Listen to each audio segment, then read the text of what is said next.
King David was a rich, powerful man who one day desired the wife of a poorer, more lowly man who had nothing in comparison with David. David did not consider the feelings or the rights of this man and took his wife. Later, to cover his adultery up, he had the lowly man killed. The governing body of Jehovah's Witnesses sits at the top of their organization and do not need to work for their survival, but live off the donations of the lowly Jehovah's Witnesses. Nevertheless, they have recently, repeatedly beaten the lowly men in their organization by constantly telling them they are equal to their wives, they must always listen to their wives on every matter, and they have continually flirted with the wives by making a mockery of the men, telling them not to pay too much attention to the guidance or authority of the men, but to look up to the governing body for leadership and direction, as if they are Almighty God himself, or at least the family head of all the wives. They use flattery and tickle the ears of the sisters, just like they are doing in the world, saying they can compete with men, they are better than men, and can even be just like Jael, who killed a man while he was asleep. They have glorified their wealth, which appeals to women's attraction to financially prosperous men. And to encourage the belittling of men, they have even produced pictures of Jesus on his knees before women. They teach the men that if Jesus lowered himself like this before women, then as followers of Jesus, they must do the same. The picture, though, is a false teaching, because nowhere in the Bible does it say that Jesus knelt before women. And nowhere in the Bible does Jehovah express support for the humiliation of men at the feet of women. Godly and biblical humility does not require this extreme, but allows for the dignifying of Jehovah's image on earth. This spiritual adultery against the lowly men of Jehovah has led to the stumbling of many as they sacrifice them to the goddess of feminism and the Jezebel woman. Despite their high position and their powerful economic situation, they have despised the lowly and have slaughtered them by reducing them to feelings of worthlessness and ideas that Jehovah is also a feminist who hates men and is always on the side of all women, regardless of how bad the woman may be. These things are lies and false beliefs.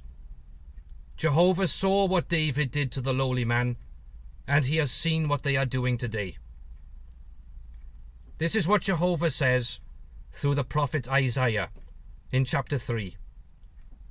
As for my people, its task assigners are dealing severely, and women actually rule over them. O my people, those leading you on are causing you to wander, and the way of your paths they have confused. Jehovah is stationing himself to contend and is standing up to pass sentence upon peoples. Jehovah himself will enter into judgment with the elders of his people and its princes. And you yourselves have burnt down the vineyard. What was taken by robbery from the afflicted one is in your houses. What do you men mean in that you crush my people, and that you grind the very faces of the afflicted ones? Is what the great Lord Jehovah of armies has said.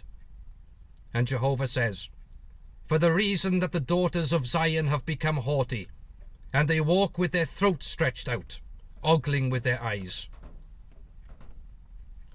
Those who talk about the future of their organization and their buildings, as if they have forgotten that the earth is about to go into the Great Tribulation, and climate change is going to destroy many things, are very, very foolish, and not discreet at all. Have they forgotten that Jehovah's day will be a terrible day in all parts of the earth? They whitewash the wall that they have made, saying there is peace, we are in spiritual paradise. But this is what Jehovah says to the prophet Ezekiel in chapter 13. My hand has come against the prophets that are visioning untruth, and that are foretelling a lie. In the intimate group of my people they will not continue on, and in the register of the house of Israel they will not be written. and to the land of Israel they will not come. And you people will have to know that I am the great Jehovah.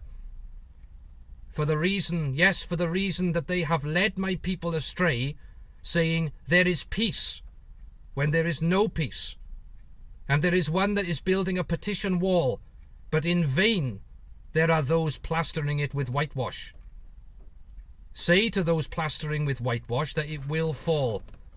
A flooding downpour will certainly occur, and you, O hailstones, will fall, and a blast of windstorms itself will break it down. And look, the wall must fall. Will it not be said to you men, where is the coating with which you did the plastering? So this is what the great Lord Jehovah has said. I will also cause a blast of windstorms to burst forth in my rage. And in my anger there will occur a flooding downpour. And in rage there will be hailstones for an extermination. And I will tear down the wall that you men have plastered with whitewash, and bring it into contact with the earth, and its foundation must be exposed. And the city will certainly fall, and you must come to an end in the midst of her, and you will have to know that I am Jehovah. And I will bring my rage to its finish upon the wall, and upon those plastering it with whitewash. And I will say to you, the wall is no more, and those plastering it are no more. And so are the prophets of Israel that are prophesying to Jerusalem, and that are visioning for her a vision of peace when there is no peace, is the utterance of the sovereign Lord Jehovah. And as for you, O son of man, set your face against the daughters of your people, who are acting as prophetesses out of their own heart, and prophesy against them. This is what the great Lord Jehovah has said. I will rip away your veils and deliver my people out of your hand, and they will no more prove to be in your hand as something caught in the hunt. And you will have to know that I am Jehovah, because of discouraging the heart of a righteous one with falsehood, when I myself had not caused him pain, and for making the hands of a wicked one strong, so that he would not turn back from his bad way in order to preserve him alive.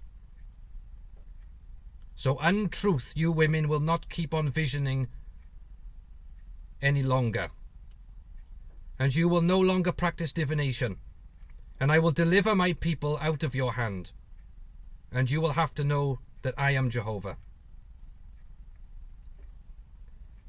The Jezebel woman will be destroyed, and all those who are committing spiritual adultery with her will also feel the fire of the Great Tribulation. Jehovah will avenge the lowly that have been slaughtered, and will reward them with things that have not yet even been conceived in the heart of Jehovah's servants.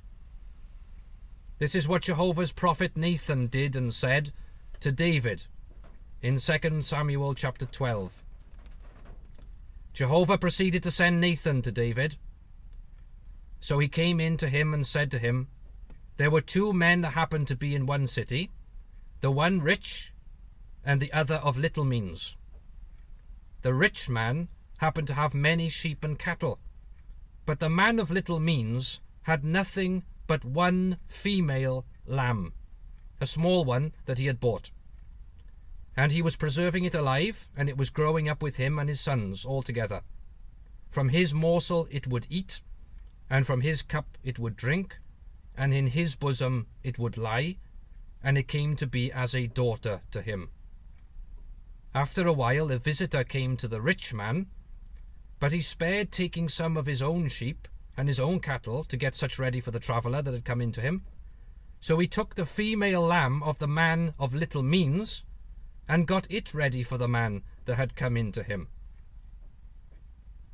At this David's anger grew very hot against the man, so that he said to Nathan, as Jehovah is living, the man doing this deserves to die, and for the female lamb he should make compensation with 4, as a consequence of the fact that he had done this thing, and because he did not have compassion.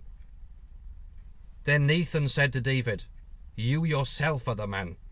This is what Jehovah the God of Israel has said.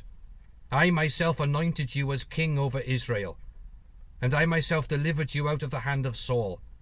And I was willing to give you the house of your Lord and the wives of your Lord into your bosom, and to give you the house of Israel and of Judah. And if it were not enough, I was willing to add to you things like these, as well as other things. Why did you despise the word of Jehovah by doing what is bad in his eyes? Uriah the Hittite you struck down with the sword, and his wife you took as your wife, and him you killed by the sword of the sons of Ammon. And now a sword will not depart from your own house forever, as a consequence of the fact that you despised me, so that you took the wife of Uriah the Hittite to become your wife. This is what Jehovah has said. Here I am raising up against you calamity out of your own house, and I will take your wives under your own eyes, and give them to your fellow man. And he will certainly lie down with your wives under the eyes of this son. Whereas you yourself acted in secret, I for my part shall do this thing in front of all Israel, and in front of the sun. No, Jehovah is not against polygamy, and never has he suggested that he is. This is another false teaching of the feminist apostates.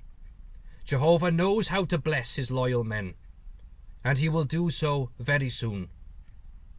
The blessings will be wonderful, and we cannot even imagine the happiness and bliss that await us. Be strong, men of Jehovah. It will not be long now. Jehovah's prophets must continue to tell them the truth and warn them of the consequences of their apostasy and bragging. Join us now at Empire of Jehovah, and we will make the way ready for the great Jehovah of armies.